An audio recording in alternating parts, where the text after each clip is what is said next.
గుడి లోపల నుంచి అండి. లేదు, మేము లోపలికి వెళ్తూ వస్తున్నాము. 2-3 days అయితే అక్కడే ఉన్నాం. బట్ మాకు అన్ని కరెంట్ ఒకటి లేదు, వాటర్ అంటే వీళ్ళు హెల్ప్ చేశారు కాబట్టి ఈ రోజన్నా రాగలిగాం. మొన్న అయితే వచ్చేటప్పుడు చాలా ఎక్కువ ఫీట్ ఉన్నాయి, 7 feet అలా ఉన్నాయి, అందుకే రాలేదు. ఇప్పుడు కొంచెం పర్వాలేదు, అందుకనే బయటకు వచ్చేసాం. అవును, మళ్ళీ పెరిగింది అంటున్నారు.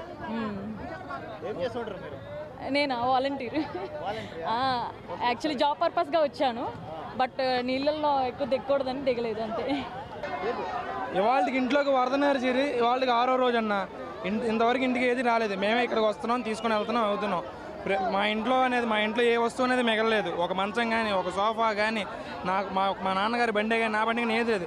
మినిమం ఇంటికి అనేది 50,000 ఇస్తేనే తగిన న్యాయం చేసినట్టన్నా, లేకపోతే న్యాయం జరగనట్టే. ఇంతవరకు ఒక వాటర్ బాటిల్ కోసం పెద్ద యుద్ధం చేయాల్సి వస్తుంది.